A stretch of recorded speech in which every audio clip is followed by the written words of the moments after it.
Vedare tinokuchingamidzai zvekare kune chimwe chirongwa pano paZim Facebook Secrets and Confessions. Tadzoka zvekare nemamwe mamessages. Regedzai tibva tapinda mumamessages edu tadzoka takakubatirai. Message yedu yekutanga yakamira sekudaiso. Hanzi makadi zvenyu mukomanashi, inini ndiri murume ari kurarama mukati meurombwa asi ndazosvika pakuneta nazvo. Chipoko chaamai nababa vangu chanditambisa nhova. Inini ndiri murume ane makore 38. Ndakaberekwawo kunzvimbo yechiweshe kwanzvimbo. Inini mumba medu takazvarwa tiri 2, inini nehanzvadzi yangu. So takakura tiine mashopu, tainge tiine mashopu kunzvimbo ikoko kunonzi panzvimbo. So taivawo vanhu vaionekera paruzevha. Ndakazoti ndakura baba vakabva vazotanga kundidzidzisa business kuitira kuti ndizoita take over. Asi business kutanga muna 2008 business rakabva raita low because dzimwe mari idzo dzainge dzakachengeterwa mumabank nababa vangu, mari idzi dzakabva dzazongodyiwa mukoma. So ndinoremember kuti at that time ndainge ndichitoriwo mukomana wechidiki kana ndisingakanganise somewhere kuma 22 I think. So nguva zhinji ndini ndaizoenda nepickup yababa kunohodha muGlendale zvinhu zvemushop.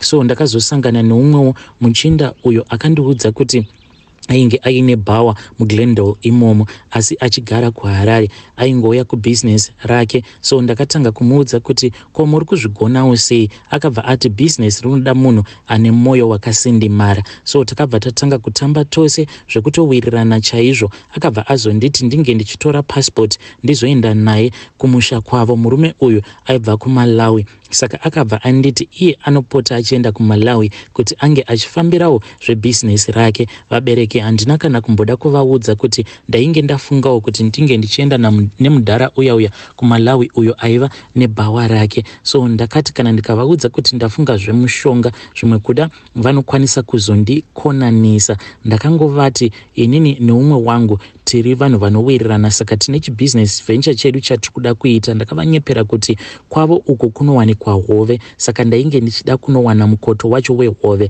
Baba vakabva vatofara vachitoona kutoti mwana wavo was business minded as he was, since ainge akambouyawo pamba uye nguva zhinji aiti kana akauya pamba aibva atanga kudiscussa a lot of business issues with my father. Baba vakabva vafara nazvo, vakafadzwa nazvo. So vabereki vakazosvika pakutengesa mombe kuti ndikwanisewo kuunganidza zvimari, because ndainge ndakavaudza kuti ndichibva ikoko at least ndinodawo stock yekuti ndinge ndichizotesta what I called the market. So takazoti taenda kuya mukomanashi, inini nemurume uyu takabva tasvika kwainge kuchigara hama dzemuchinda uyu. Ndakasvika ndikabva ndasangana nemhuri yake ndokubva andirakidzawo nzvimbo dzeko. So mukoma tainge tafambira kunoona n'anga yake, takabva tazoenda uko kwainge kuchigara n'anga yake. So ndakazoti ndichinosvika kuya ndikabva ndanzi ndinge ndichibvisa hembe dzose ndisare ndisina kupfeka.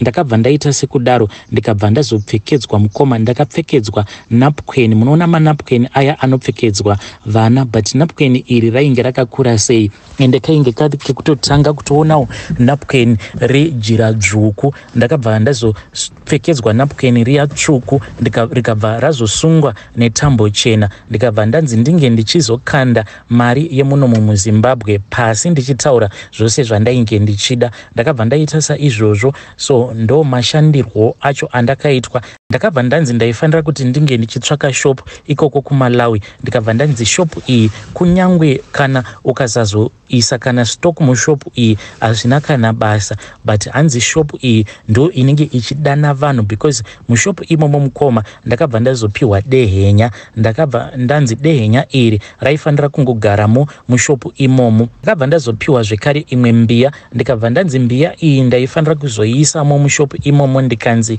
kwainge kusina mbavha yaikwanisa kuzowana masimba ekuti inge ichizokwanisa kupindamo mushopu imomo. Zvose izvi mukoma ndakazviitirako kuMalawi ikoko. Ndakagara mukoma kwechinguva chakati rebei, apa ndainge ndakamirira shamwari yangu kuti inge ichipedzerwawo mishonga yake ndokubva tazodzoka kunoku kuti tinge tichiita mari. Takati tiri munzira tichidzoka, mundara uya akabva anditi handaifanira kuti ndinge ndichizoudza vanhu kuti izvi ndo zvandainge ndaita. Takadzoka kunoku stock mukoma in less than 7 days. Pashopu pedu mukoma pakatanga kuzara, takamboita mari mukoma Nash, imwe mari yainge ichityisa zvekuti after every 2 days ndaitodzokera kuHarare kuti ndinge zvekuti after every 2 days ndaitodzokera kuGlendale kuti ndiende kunohodha zvekare, because vamwe vanhu vaitobva kune dzimwe nzvimbo dziri kure kure, zvinhu zvaiti zvichinzi hazvisi kuwanikwa mumashops. Pedu pashopu mukoma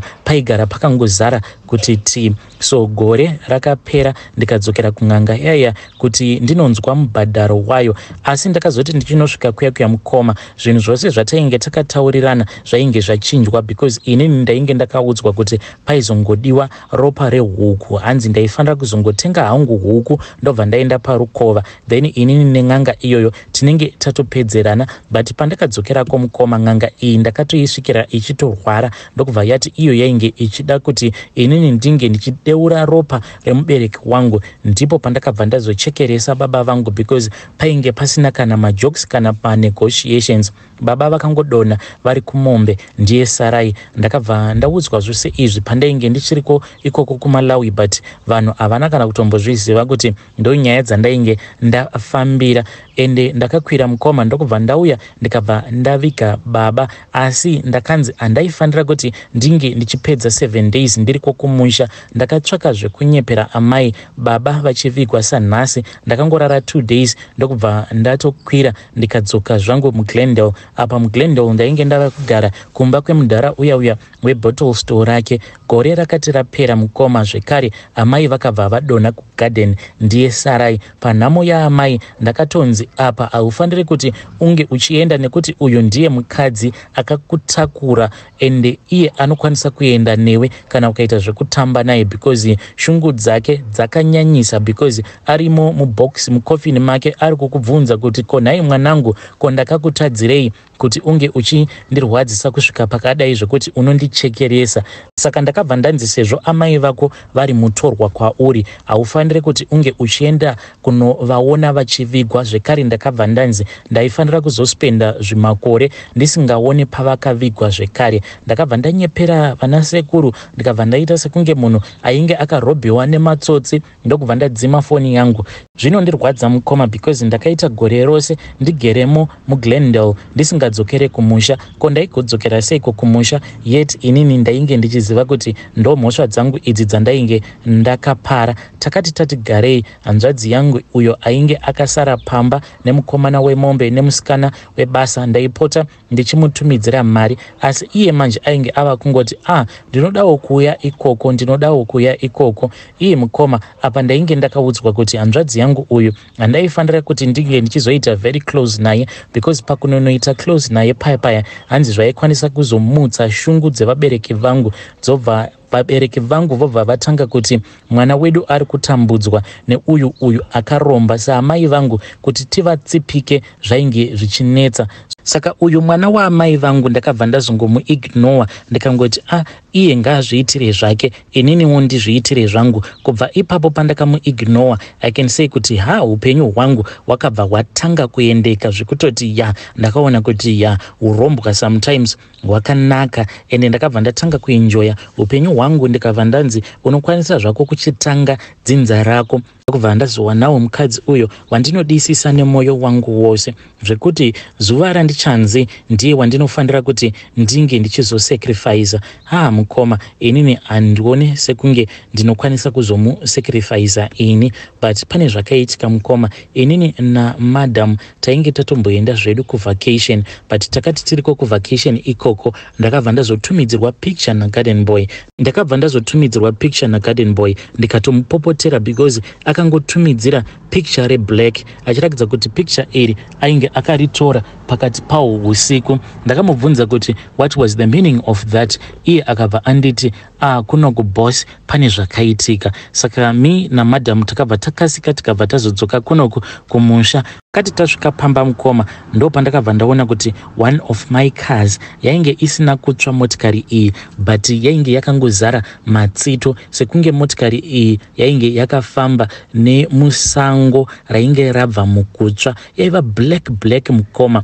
and uyu musikana webasa zvekare nemukomana webasa vakabva vati ndo zvakaitika izvi, hanzi takangonzwa vanhu vachitaura panze ndokubva takati tadongorera panze tikabva taona kuti paiva neumwe mukadzi nemurume vainge vakabata moto, vainge vakabata zvikuni zvemoto vachida kupisa motikari iyi. Hana yangu yakarova mukoma, ndikabva ndatanga kunamata, ende ndaitonamata ndichitokesa ma-evil spirits apa ndichitira kuti mukadzi wangu asaziva, because mukadzi wangu hapana kana chaanomboziva. Takanamata paya ndikabva ndadana garden boy zvekare namaid ndikati ngatinamatei, kana zvichibvira ngatitotsanyei. Then ndikabva ndazovadzinga after ndanyepera mudzimai wangu kuti Mwari vainge vandipa revelation yekuti maid ainge ari muroi. Apa ndaingotsvaka munhu wekuti ndinge ndichiwanda naye. Ndakati ndavadzinga kudaro mukomanashi, maid uyu andifunga kuti ainge atombosvika kwavo inini, because motikari yakabva yangotanga kungonganduka moto. Tainge tigere mumba inini mudzimai nevana, ndokubva tanzwa kuti pane chinhu chainge chichitsva panze. Takabva tamhanya tichibuda panze mukoma, ndokubva tatoona kutoti motikari yainge ichitonganduka moto. Asi chakandinetsa ndechekuti ndakati ndafonera muvakidzani wangu ende ndakabva ndashandisa ungwaru ndikabva ndati naimi kwamuri kunzwawo kuti kune kuri kutsva here. Apa ndainge ndichida kungonzwisisa kuti moto uyu wainge uri moto waikonzereswa nezvipoko zvevabereki vangu here kana kuti moto wainge utongori normal. But neighbor wangu akabva atoti moto hapana kana anything, there is no sign of any fire. Vanhu ndokubva vatotanga kutotaura paya, vanhu vachingotarira but there was no sign of fire. Motikari iyi mukoma yakatsva, but izvi zvakangoonekwa nemudzimai wangu inini, but izvi zvakangoonekwa neni, mudzimai wangu nevana. Saka vadzimai vangu munhu who is very easy to control, especially kana ukava manipulator panyaya dzekuti varoi. Ndakabva ndatovaudza kutoti musikana uyu kana kuri kunzi iye anoroya sezvandakaudzwa naMwari, the revelation that I have, I think kuti atori munzira kudaro, so atotaura nevamwe vake. Please let us not talk about this issue. Nanhasi nyaya iyi mukomanashi hakuna kana anomboiziva, vavakidzani vedu havatombozvizivi zvachose. But now I am scared mukomanashi kuti zvinhu izvi zvava kungopisa motikari. Sometimes ndinomborota mamwe mazihope anotyisa. Ndava kutya kuti zvimwe kuda mhiko dziya dzava kuda kuti dzinge dzichinovandudzwa zvekare kuMalawi. But now inini ndava kubheja kuti kuMalawi handikwanise kuti ndirambe ndichingodzokera kuMalawi. Hausi upenyu mukoma hwandingati upenyu hunonakidza hwekuti pose paunenge ugere unenge uchingofunga zvekuti unofanira kuti unge uchivandudza mhiko dzako. Ndava kungozviudza kuti chero zvazvaita, as long as zvikasazonzi ndinge ndichisacrifice mudzimai wangu, because mudzimai wangu ndinomuda, ndinomudisisa nemwoyo wangu wose. Vana vangu ndinovada. It is far much better kuti ndisacrifice umwe munhu, not to sacrifice my own wife. Idzo ndo mhiko dzangu idzi mukomanashi.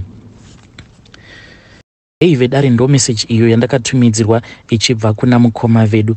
Zvakangooma hazvo vedu hanzi vabereki vangu vainge vaine mashops avo kunonzi kwaNzvimbo. Takamboita mari kuzonosvika ndichizonoromba because pane pipe pakamboitika financial crash yemuna 2008. Saka vabereki vangu vaiva nemasavings avo, masavings awa akabva apukutiwa nebank. Then inini I wanted to save my father. Saka ndichidawo kuseva vabereki vangu ndakabva ndaenda ndokubva ndanoromba, ndakanoromberawo kuMalawi. Ndakabatsirwa neumwe murume wekuMalawi aivawo nebottle store rake muGlendale. Hey, zvakangooma hazvo vedu please come with your own story and tell me your own side of the story. Kana wakakurirawo mumhuri mekuti maibatwa kurombwa nezvimwe zvinhu zvakasiyana. Regedzai tibva taenda panyaya yedu inotevera. Nyaya yedu inotevera yakamira sekudai so. Hanzi makadi zvenyu mukomanashi, ndinokumbirawo kuti munge muchindiposterawo nyaya yangu makaviga chitupa changu. Inini ndauyawo pano kuti ndinge ndichizoreururawo izvo zvandinoita, but ndiri kutozama mukoma nepose pandinogona napo kuti ndinge ndichichinja unhu hwangu. Inini mukoma ndinoshanda kusaidi reku-HR uko department, saka ndinowanzo kudhila nema-interns. Zvinhu izvi mukoma pandakazvitanga inini navadzimai vangu tainge tiine ma-issues awo atainge tichisangana nawo mumarriage medu. Saka nekuda kwema-issues awo ataisangana nawo pakazotanga kuuya ma-interns pabasa, ma-interns echisikana. Ndo pandakabva ndazotanga kutorera vanasikana ava vanouya for their internship. Ndinototi wose anenge achida kuhwina internship pakambani pedu apa, since ndirini ndinenge ndakavabatira matomu, ndinotovaudza kuti unofanira kutorara neni, ende vazhinji vacho ndinotorara navo pasina kana protection muoffice mangu.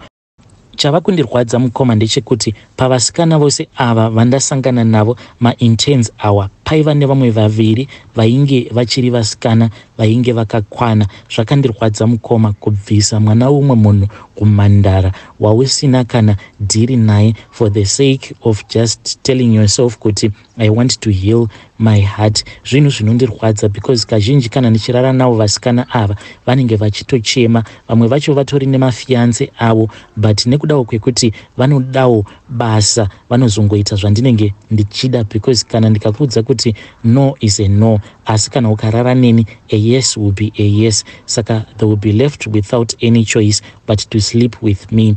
I regret everything that I am doing and everything that I have done. Asi wekuudza mukoma andina. I am trying to resolve this issue all by myself, hoping kuti Mwari vachandiregerera zvekare navo vasikana ava vandakatorera advantage vachandiregerera.